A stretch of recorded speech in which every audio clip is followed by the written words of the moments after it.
엔비디아 실적 발표 이후에 어떤 섹터 전략에 대해서 고민해보는 시간을 갖도록 하겠습니다. 질의응답을 통해서 수업을 진행하고자 합니다.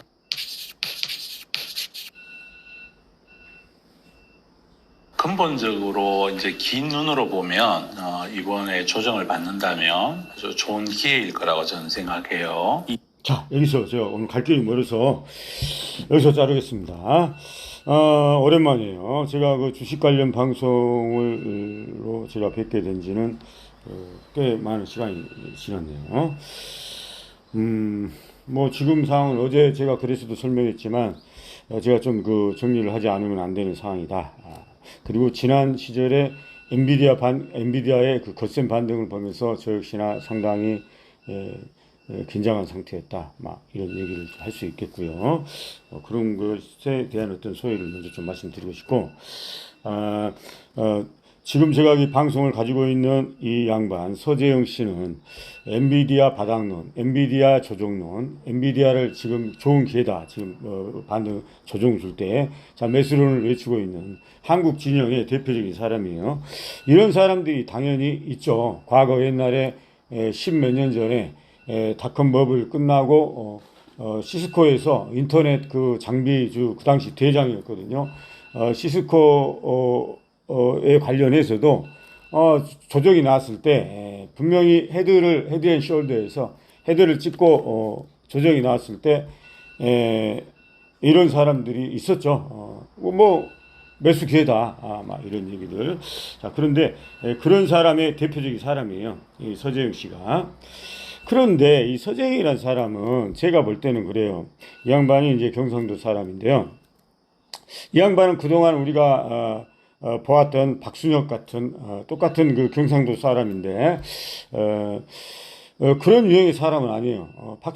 박순혁이라는 놈은 뭐랄까 사람 자체가 상당히 비열한 측면이 있죠. 자기가 잘못해놓고 자기가 그동안 2차 전지 그 8대 종목 매수론 주창하면서 그리고 또 한국의 2차 전지 폭등을 주도했고 그랬던 사람인데 자기의 예측이 다 틀린 거죠. 결국은. 그러니까 그 양반은 뭐 예를 들면 중국의 LFP 뭐 이런 배터리는 뭐 게임도 안 된다. 한국 배터리 진영이 결국 뭐 이긴다. 막 이런 얘기 했었고요. 그러면서 결국 한국의 2차 전지 배터리는 종목에 따라서 그때 그 100 에코프로 기준에서 120만 원, 30만 원 할 때 그때 3년 후, 2년, 3년 후에 들고만 있으면 300만, 에코프로 300만 원 간다 또는 700만 원 간다고까지 얘기했던 그런 거품을 조장했던 사람이에요. 그런데 그 당시 자기가 주장했던 그 내용들이 완벽하게 지금 틀리거든요. 뭐 그걸 제가 계속해서 얘기해 왔고 그 부분에 대해서 책임감을 통감하면서 당시 자신의 말을 따랐던 그래서 지금 심각한 피해를 받고 있는 이 사람들에게 공식적인 사과 한마디를 해야 되는데 그걸 오히려 적반하장으로 그거를 2차 전지 폭락이라든가 그건 당연한 폭락이죠. 또는 한국 증시의 그 최근에 그 힘든 상황 뭐 미국 증시와도 상당히 다른 어떤 흐름이죠. 자, 이런 부분을 있는 그대로 설명을 얘기를 해줘야 되는데 말도 안 되는 뭐 민주당의 금투세 때문이다. 금투세로 몰고 가고 있죠. 그러니까 자기의 책임을 민주당 이재명 그래서 금투세를 이재명세라고까지 이름까지 지금 새로운 어떤 이름까지 만들면서 오로지 이재명으로 몰아가고 있고요. 이거는 비단 2차 전지뿐만 아니라 만약에 앞으로 뭐 제 예상대로 한국 증시도 미국과 더불어서 미국에서 지금 한국 증시가 지금 이렇게 그나마 버티고 있는 것은 미국 증시가 버티고 있기 때문이거든요. 이거 다른 이유 없어요. 여러분들 분명하게 아주 간결하게 생각해야 돼요. 미국 증시가 무너지면 한국 증시는 뭐 그야말로 아비규환장이 올 거예요. 제가 볼 때는 정말 무서운 세상이 올 것 같아요. 결국은 지금 한국이 이래저래 지금 그 뭐랄까 그 지옥의 문에 바로 초입에 들어선 심각한 상황이죠.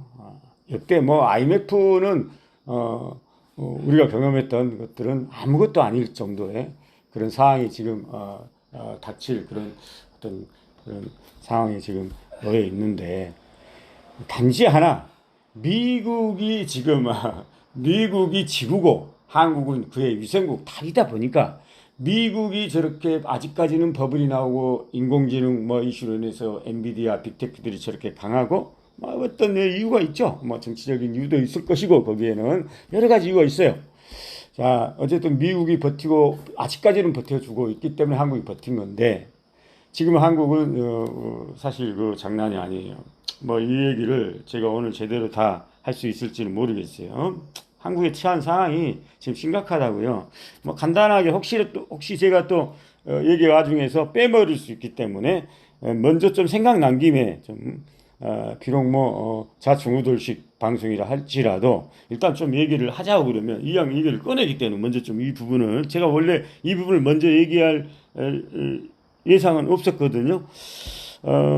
먼저 좀 얘기를 하자고 그러면 자 예를 들면 한국 사람들은요 지금 그동안 힘들었던 몇 년 동안 애를 먹었던 뭐 쉽게 말하면 에코프로 샀던 사람이 120만 원을 샀던 사람이 계속해서 내리니까 뭐 에코프로 최근에 90만 원에 손절하고 눈물겹게 손절하고 엔비디아 고점에서 샀어요. 이런 사람들이 대부분이에요. 한국 사람들은. 자 그런데 여기서 엔비디아가 여기서 올라주면 다행인데 제가 지금 거의 뭐 확신하고 있는 대로 엔비디아 고점을 7월에 찍었다. 이게 사실이다. 그러면 엔비디아의 총알바지로 전락한 경우거든요.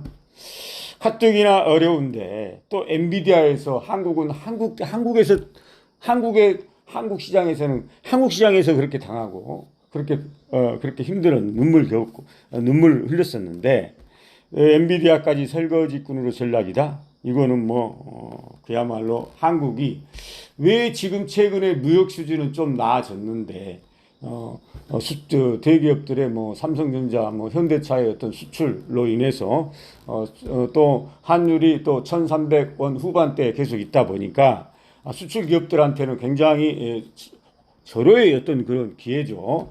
그래서 이 수출 수지, 무역 수지에서는 흑자였잖아요. 그런데 그렇게 무역 수지에서는 흑자였는데도 불구하고 소비가 안 살아나죠. 자, 한국 국내 소비가 안 살아나잖아요. 자, 이런 것들의 이유일 수 있어요. 주식시장이. 그러니까 그동안에 박순혁이 현상으로 인해서 전 국민이 어떻게 보면 그야말로 전 국민이 2차 전지의 피해자들이란 얘기죠.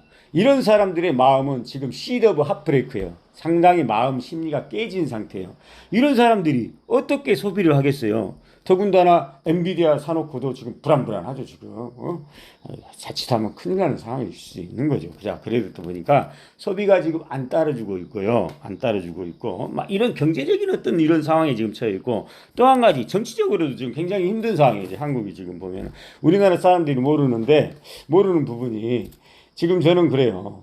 저는 지금으로부터 130년 전에 우리 조선 말에 그런 어떤 사람들의 어떤 상황이 지금 지금 우리가 처하고 있는 130년 후에 지금 이 순간에 한국 사람들의 상황과 어쩐지 그렇게 저한테는 그렇게 대비가 내리에 비슷하게 지금 스쳐오고 있어요. 느낌이 130년의 조선의 상황에서도 그 당시 제국주의 그런 물밀듯이 서양의 어떤 그 열강들이 또 동으로 아시아 동북아 쪽으로 밀려 들어오고 있는 상황이었는데 한국은 그 이웃 일본은 전부 다 대비를 했거든요. 그런 상황에 대해서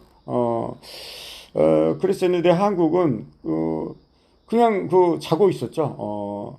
특히나 일본에 대해서 좀 알 필요가 있었는데 일본에 대해서는 그냥 무시만 했어요. 알려고도 하지 않았고. 그런데 그런 상황이었어요. 그러다 보니까 이제 결국은 저는 그게 긍정적인 개념인지 부정적인 개념인지 저는 오히려 저는 약간 긍정적인 개념이라고도 봐요. 다시 말해서 그 당시 한일합방은 한국 그런 자고 있었던 조선한테 일본의 어떤 그나마 한국이 일본이란 그 뭔가 DNA가 좀 독특하잖아요. 칭한 놈들이 넘어갔다니까. 어떻게 보면 일본은 백제인들이죠. 그 백제 후예들이 나름대로 백제는 그 기상 때문에 과거에도 백제는 보통 나라가 아니었어요. 그 백제의 DNA가 그게 그대로 남아 있었어요. 그래서 이제 뭐 광개토대왕도 제가 그런 얘기 했잖아요. 백제 놈들 참 징한 놈들이다. 그 징한 놈들이 일본으로 가서 어떻게 보면 이거 참 역사에서 아이러니 같은 일인데 그 자기들 조상에 대해서 그러니까 조선반도 이 자고 있었던 무지몽매한 이 조선반도를 일거에 깨워준 다시 그게 한일합방일 수 있어요, 여러분들. 참 이렇게 얘기하면 제가 여러분들한테 무슨 얘기를 들을지 저도 역시 참 궁금합니다만 저는 양심적으로 볼 때 약간 그런 측면이 있어요. 그래서 저는 심지어는 당시 우리가 지금 친일파라고 막 매도하고 막 그러잖아. 그런데 그럴 필요 없다. 어쩌면 당시에 어떤 그 일본을 좀 배우자. 친일파란 게 뭡니까? 일본을 인정하는 거잖아요. 당시의 일본을. 그리고 조선과 일본을 비교했을 때, 아휴, 참, 조선, 진짜 그 양반 탕간 우리들, 그 당시에 그 조선 고종, 그 거지 새끼들, 그 새끼들보다 차라리 말 안 들으면 좀 두드러 맞고 정말 참 힘들 수도 있지만 그래도 일본이 낫다 하는 애들이잖아요, 사실은. 만약에 제가 그 무렵에 태어났다고 그러면 저는 양심적으로 저도 친일파가 됐을 수도 몰라요. 제가 딱 보고 딱 두 나라를 비교해서 와, 진짜 일본이 진짜 훨씬 낫네. 이 개새끼들. 아버지, 나 일본 좀 가서 배울 테니까 나 일본에 저 뭐 경성 제국대왕인가 뭐는데 나 거기서 공부 좀 하고 올 테니까 돈 좀 대주시오. 나 이런 사람이었을지도 몰라요. 저 장담 못합니다, 여러분들. 나는 그렇기 때문에 친일파를 함부로 욕을 안 한다고요, 저는. 객관적으로 봤을 때. 자, 그런 상황에서, 과거에 우리가 그런 상황이었다면 지금 역시나 비슷한 상황이에요. 저는 그렇게 봐요.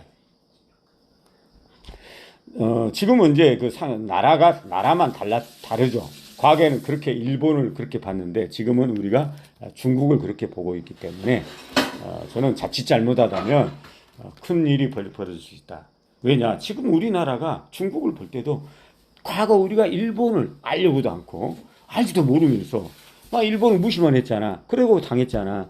똑같이 중국을 지금 우리는 무시만 하고 있는데 상황은 상당히 심각한 상황입니다. 제가 볼 땐 그렇습니다. 왜 그러냐? 그 얘기를 먼저 좀 할게요. 그러면 사실 객관적인 팩트만 보더라도 지난 4월 달에 이미 중국은요. 지난 4월 달입니다. 중국은 핵을 탑재한 폭격기를 26대를 가동하면서 대훈련을 한 적, 군사훈련을 하고 마무리했어요, 지금. 다 하고 이제 끝냈어요. 그런데 그때 핵 폭격기가 26대를 훈련을 했었는데 이미 그때 목표가 어딘지 알아요? 뭐 미국 본토, 대만 아니었어요, 여러분들. 그럼 일본이었어요? 아니었어요. 그럼 어디였어요? 러시아였어요? 뭐 브라질 아니었어요? 한국이었어요.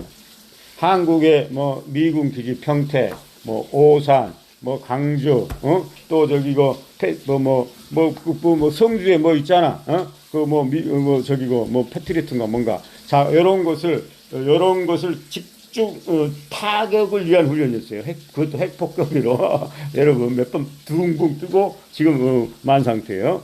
자, 그럼 왜 중국은 말도 안 되는 진짜 우리가 상상도 할 수 없는 그런데 우리는 그런 것도 다 무시하거든요. 에이 그 중국 새끼들 핵폭격기라 해봐야 그건 뭐 중국 전부 다 가짜고 그건 뭐 성능이나 되져도 돼 이렇게 생각하는데 이렇게 생각하고 있다고 사실은 그냥 무조건 자기라고 무시만 해요. 그런데 정작 중국은 절대 그거 아닙니다. 중국의 과학기술은 장난 아니에요, 여러분들.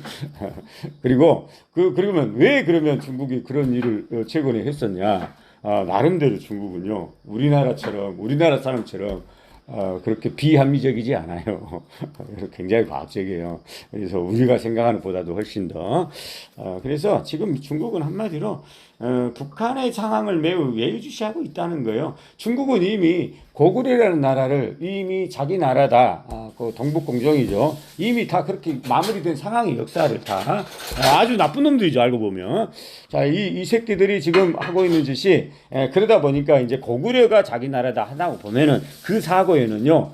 지금 현재 남한, 이 한국 이 상황을 한강을 기준으로 해서 이북죠. 한강 이북. 다시 말해 지금의 정권, 북한 정권은 결국 자기 나라다. 이렇게 생각하고 있는 거예요. 고구려가 자기 나라라는 이 작업 속에는 북한이 만약에 멸망할 경우에 이거를 남의 나라처럼 보지 않겠다는 거예요. 다 좀 더 구체적으로 얘기하자고 그러면 지금 북한에서 갑자기 김정은이가 갑자기 14살짜리 그 김주아라는 딸내미를 내세우면서 후계자 작업을 하고 있잖아. 여러분 왜 이렇게 후계자 작업을 하고 있을 것 같아요? 제가 볼 때는요. 첫 번째 그거는 김정은 스스로가 자기의 어떤 목숨, 생명을 오래 못 살겠다는 것을 지금 위기를 느끼고 있다는 거예요. 제가 겉으로 보더라도 김정은은 좀 숨을 할딱할딱 거리고 있는 것 같고요. 몸무게가 극히에 140kg 이상 나오고 제가 눈매라든가 이렇게 자세히 보면 확실히 김정은이가 뭔가 안 좋아요. 무슨 병인지는 모르겠어요. 저도 모르죠. 그렇지만 안 좋아. 그런 상황에서 김주아를 저렇게 나이가 지금 38살인데 사실 해서는 안 되는 행동이잖아요. 지금까지 3대째도 지금 세계가 지금 말도 안 되는 눈으로 바라보고 있는데 거기다가 14살짜리 그 여자를 김주아를 데리고 이렇게 후계자 작업을 했을 때 오죽하면 했겠냐고요. 해서는 안 될 짓을 지금 하고 있으니까 제가 하는 얘기예요. 그거는 뭔가 지금 북한이 진짜 위기다는 거예요. 김정은 스스로가 뭔가 지금 위기이기 때문에 제가 볼 때는 자기 목숨이 그렇게 오래 가지 않을 것 같다는 것을 인식하고 있는 수도 있어요. 그렇기 때문에 지금 그런 어떤 무리수를 동원하고 있는 건데 이게 북한이든 전 세계가 인정이 되냐고 문제는 인정을 안 한다는 얘기. 북한도 아마 그 부분은 그동안 김정은까지는 그래 그 아버지 할아버지 김일성이 워낙 대단했기 때문에 뭐 3대까지 김정은까지 손자인데 우리가 감내하지 자 이런 식이 있을 수 있는 거예요. 저는 그렇게 봅니다. 제 식으로 지금 표현하고 있는 거예요. 알기 쉽게 상황을 설명하고 있는 거예요. 자 그런데 그래서 용납이 어느 정도는 됐죠. 아직까지는. 그런데 지금의 행동에 대해서는 김주아까지 자 이거는 용납이 북한도 안 될 거예요. 어쨌든 북한은 조만간에 붕괴될 조짐이 보이기 때문이에요. 제가 볼 때는. 자 그렇다고 그러면 자 만약에 북한이 조만간 붕괴가 된다. 이런 일이 한반도에서 일어난다. 그러면 남한 사람들은 당연히 북한이 붕괴되면 그럼 이제 자동적으로 통일되네? 그럼 우리가 먹겠네? 한미일 군대가 들어가겠어? 접수하겠네? 이렇게 생각하잖아. 그런데 중국은 전혀 그런 뜻이 없어요. 여러분들. 이거 알아야 돼요. 여기서 반드시 아마 북한 붕괴가 되면 중국은 그동안 작업했던 동북공정 작업을 했던 그 목적 그대로 아마 이행을 그대로 할 거예요. 다시 말해서 북한으로 빨아들일 거예요. 중국에서. 여기서 러시아도 아마 저는 요즘은 이제 북중러라고 그러잖아요. 그런데 북한 역시나 그동안의 남한과의 관계에 있어서 그동안은 자기들도 같은 민족이니까 피는 물보다 진하다고 해서 그래도 중국보다는 남한하고 뭔가 통일을 꿈꿔왔어요. 그렇지만 윤석열 정부 들어서 북한도 헌법까지 고치면서 이제는 북한 스스로도 남한하고는 도저히 어떻게 같이 갈 수 없는 그런 상황으로 현실 인식을 하고 있는 거예요. 북한도. 그러다 보니까 북한도 오히려 지금은 한미일 북한이 남한에 예습된 것보다도 차라리 북중러에 의식하면서 어쨌든 하여간 중국에서 어떤 그런 작업이 그러니까 북한이 붕괴하면 중국은요. 그래 북한은 원래 남한 한국이었잖아. 그래 우리도 인정할게. 그럼 좀 남북 통일해라. 우리가 좀 지원해 줄게. 잘 됐다. 이렇게 나올 것 같다고 지금 생각할 수 있지만 제가 지금까지 공부한 내용으로 보면 중국은 절대 그렇게 나오지 않습니다. 중국은 바로 북한 함강 이북 지역을 중국령으로 아마 기속시키는 작업을 할 거예요. 자, 이럴 경우에 과연 남한은 그럼 도대체 그때 가서 어떻게 반응할 것인가? 이거는 뭐 진짜 그야말로 남한 입장, 우리 입장에서도 이거는 용납이 안 되는 거죠. 결국 뭐다? 그거는 전쟁으로 기속될 수밖에 없다. 그렇기 때문에 최근에 중국의 그 핵폭격 26대를 동원하면서 군사 남한을 대상으로 해서 했던 것은 그런 식의 어떤 중국 나름대로 미래의 어떤 한반도에서 일어날 수 있는 그런 상황에 대비하고 있다고 보여지고요. 우리 그런 얘기 있어요. 배를 탈 때 지라는 동물은 인간보다 어떤 상당히 발달된 촉각이 있다 보니까 이 배가 이 다음 항해에 태풍이 올 것 같다 그러면 미리서 도망가요. 그런 현상이 있죠.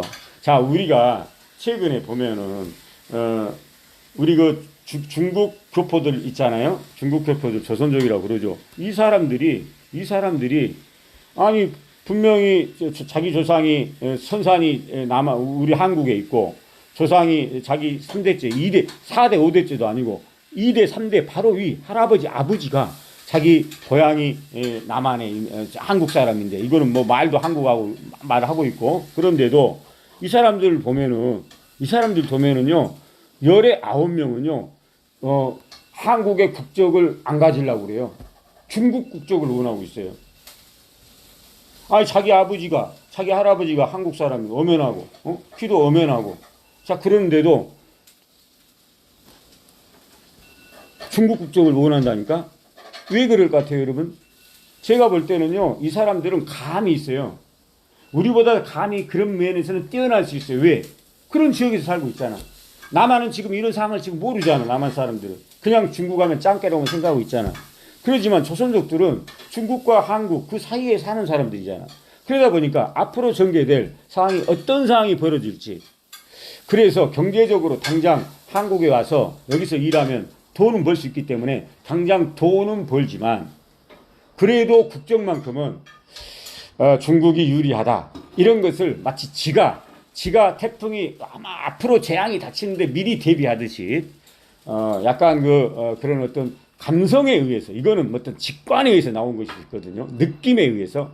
그래서 중국의 조선족들이 한국의 국적을 만약에 이런 상황에서 만약에 가지고 있는 것은 오히려 불리하다고 볼 수 있는 거예요. 생명이라든가 어떤 자기 어떤 삶의 인생에 있어서 오히려 중국 쪽의 국적을 가지고 있는 게 그런 유사시에 만약에 제가 만약 우려하는 대로 조만간에 북한이 붕괴되면서 한국에서 그리고 이거는 저뿐만 아니라 관련 정치학계의 고수급들은요 앞으로 전 세계 지구상에서 가장 하얗고 가장 위험한 지역을 지금 한반도로 보고 있어요. 이거는 아까 제가 말했던 이 남북한 상황이 북한 붕괴 이런 상황이 우리가 생각하는 것만큼 그렇게 쉽지 않게 전개될 가능성을 지금 내다보기 때문에 지금 이런 전망을 내리고 있고 조선족들마저 심지어는 아니 한국보다 나는 중국을 원해. 자, 이런 어떤 것들이 나오고 있는데,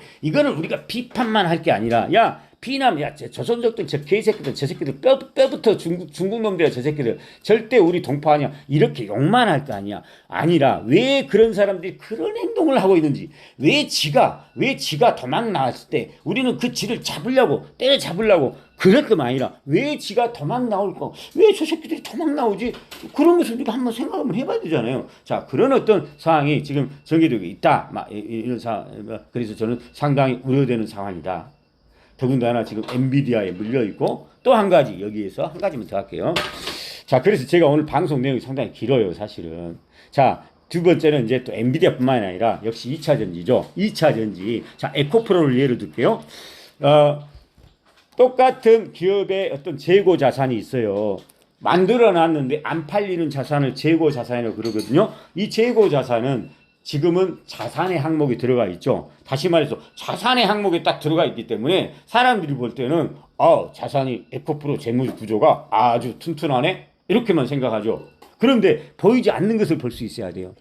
재고 자산은 재고 자산인데 발전형 산업에 있어서 특히나 2차 전지 같은 발전형 산업에 있어서의 재고 자산은 우리가 말하는 어떤 대한제분의 밀가루, 이 밀가루 푸대가 창고에 이렇게 재고 자산에 있는 것은 이게 썩지만 않으면 10년 후에도 오히려 더 비싼 가격으로 비록 재고 자산이지만 창고에 있는 밀가루 푸대는 쉽게 얘기해서 그야말로 완벽한 재고 자산이 되고 이거는 자산인 거예요. 왜? 시간이 지나도 이거는 더 비싼 가격에 팔 수 있기 때문에. 그런데 발전형 산업, 대표적으로 2차 전지 같은 경우에는 그렇지 않아도 그 전에 만들었던 것은 누구나 다 의심하잖아. 아이고야 저거 씨가 저거 옛날에 그 지금 에코프로의 재고 자산이 지금 창고에 쌓였어요. 2차 전지 그 양극재 뭐라 하냐 그것 보고 자 이런 제품들이 그런데 전부 다 과거에 만들어 놓은 거잖아.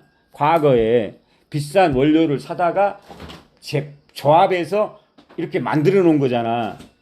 자, 요것들의 계속해서 과거의 제품들이 무용지물화되고 있어요. 왜? 아, 자꾸 전기세가 폭발한다고 그러니까. 그런데 폭발한다고 그러니까 그러면서 계속해서 제품이 발전하잖아. 이제는 전고체 배터리까지 나오고 있잖아요. 그러면 에코프로 창고에 쌓인 재고 자산은 과연 이게 재산일까? 자산일까? 이 부분에 대해서 박순영이 같은 놈들은 분명히 솔직하게 자기 투자자들한테 얘기를 해줘야 돼요. 그런데 단 한 새끼도 이런 얘기를 이런 심오한 분석을 한 새끼도 없어요. 그러니까 사람들이 재고 자산만 믿는 거죠. 지금 에코프로에서 발표하는 이번에 발표하는 그 재무 상태만 믿는 거죠. 그런데 제가 보는 에코프로 지금 2차 전지 기업들이 다 똑같습니다. 처지가 이 기업들의 재무 구조는 매우 안 좋아요. 사실 내용상으로 전부 다 부실 덩어리들을 다시 말해서 창고에 쌓아둔 그런 양극재들이 이제 폐기처분 대상이 되는 거예요. 이게 자산이 아니야. 알고 보면 자산이 아니에요. 이거. 자, 이거는 어느 순간 부실로 나타날 수가 있고요. 아닌 게 아니라 지금 금양이라든가 심지어는 에코프로에서도 유상증자 얘기 나오고 있죠. 금양은 이미 유상증자 발표했죠. 왜 그래요? 왜 금양이 갑자기 유상증자를 나오죠? 그거는 자기들이 볼 때는 비록 재고 자산으로 사기는 치고 있지만 항목은 자산으로 사기는 치고 있지만 자기들이 볼 때는 지금 우리가 만들어 놓은 이거 있잖아. 이거 다 쓰레기들이야. 이렇게 생각할 수 있기 때문에 미리서 돈을 땡겨서 빚을 끌어다가 지금 그래서 유상증자 나오는 거예요, 여러분들. 정확하게 알 필요가 있다고. 그럼에도 불구하고 지금 시장에서 얘기되는 거 있는 것들 2차 전지 아직도 뭐 바닥이다. 선대위라든가 박순혁 이 새끼들은 도대체 무식해서 그런지 아니면 알고도 국민 계속 사기극을 펼치고 있는 건지 이런 얘기 한 새끼도 없어. 그런데요. 제가 볼 때는요. 앞으로 2차 전지요. 엄청난 지금 폭락은 시작에 불과하다. 저는 이렇게 보고 있어요. 그러면 엔비디아에서 당했지, 2차 전지에서 대한민국 국민들 다 당했지. 더군다나 한반도 상황이 지금 김정은이는 지금 김주아까지 지금 다리 쩔뚝쩔뚝 걸리면서 자 이런 상황은 뭐다? 한반도의 전쟁 상황을 암시하는 거다. 제가 볼 때는. 자 그렇다고 그러면 이런 상황을 앞으로 한반도인들은 맞이해야 되는 상황이에요. 우리가 겪어야 될 상황이라고. 저는 그래서 지금 경우는 좀 다르지만 모습은 좀 다르고 그렇지만 전체적으로 봤을 때는 130년 전에 조선 말의 지금 상황의 재판이 역사는 반복된다고 그럽니다, 여러분들. 뭐 그런 저도 이렇게 방송을 하면서 그런 일이 제발 안 일어나기를 저 역시나 바라지만 저도 자식 있는 사람이에요. 그렇지만 그동안의 한국 사람들이 저질러온 그런 그 잘못들 많습니다, 사실은. 어떻게 보면 속은 것도 잘못이에요. 한 번 속은 건 용서될 수 있어요. 그런데 한국 사람들 계속해서 지금 정치권에 지금 속고 있거든요. 뭐 조중동에 속고 있고 뭐 기득권 세력들에 다 속고 있잖아. 지금 예를 들면 금투세 문제도 그래요. 왜 지금 대한민국 주식시장이 나쁜 것을 금투세로 이렇게 공작을 하냐고. 이거는 박순혁이 하는 거거든요, 사실은. 그런데 문제는 국민들이 속고 있다는 거죠. 지금 주식 게시판에 보세요, 여러분들. 주식이 안 좋은 것을 그럼 당연히 윤 정권의 어떤 지금 정책을 잘못하고 있기 때문인 거고 이건 너무나 당연한 거죠. 그리고 역대 우리가 어떤 예를 들면 지금 주식시장이 안 좋잖아요. 그러면 지금 정권 담당자는 윤정권이잖아. 지금 3년째잖아. 그럼 당연히 윤정권을 요구해야죠. 그런데 시장에서는요, 금투세를 오히려 민주당을 요구하고 있어요. 그런 어떤 분위기가 형성됐어요. 이거는 어떻게 보면 공작이죠. 국가적인 공작이죠. 자, 국민들이 이것도 속고 있는 거죠, 일종의. 아니, 여러분 주식 게시판 한번 보세요. 삼성전자 한번 들어가 보세요. 게시판에서 무슨 얘기를 하고 있는지. 전부 다 삼성전자가 폭락하고 2차전지가 폭락한 것을 민주당의 금수저 때문이다. 이렇게 얘기하겠어요. 그런데 우리는 팩트는 체크해야 될 거 아니에요? 자, 팩트는 미국이나 일본이나 서양들은 이미 금투세를 다 했어요. 미국은 금투세 때문에 이익을 받잖아요. 내가 미국 주식을 사서 팔면 세금이 얼마인 줄 알아요? 27%를 물어요. 이미 금투세를 시작했어요. 했어요. 우리나라 사람들이 지금 게시판에 보면 금투세 때문에 우리나라 주식을 팔고 미국으로 떠난다고는 말은 하지만, 게시판에 그렇게 말은 하지만 내용을 보면 순사기라고. 무슨 금투세 때문에 파는 거예요? 미국으로 가요. 한국이 그냥 안 좋기 때문에, 정치가 개판이고, 막 이런 부분 때문에, 그리고 누가 보더라도 미래가 어둡고, 아까 제가 말한 이유로, 이런 이유로 인해서, 그래서 코리아 디스카운트 때문에, 그래서 미국으로 떠나는 것이지, 무슨 금투세 때문에 떠납니까? 그런데 지금 게시판에서는 금투세 때문에 떠난다고 이렇게 얘기하고, 그래서 한국 시장이 안 좋다 이렇게 얘기하잖아. 그래서 말도 안 되는 얘기를 하고 있으니까 제가 얘기하는 거예요. 그러면 이런 것들이 저는 형벌이라 보는 거죠. 속은 것도. 그러면 결국 이거는 누가 감당해야 돼요? 아니, 속은 놈들이 감당해야지. 한국인들이 저는 감당해야 된다고 봅니다. 그래서 저는 형벌이라고 봐요. 전체적 형벌. 그래서 형벌은 피할 수 없다. 제가 오늘 방송을 이 부분을 제가 이 부분보다는 제가 오늘 방송할 내용이 많습니다. 저는 앞으로 축구도 지금 대참사를 앞두고 있다.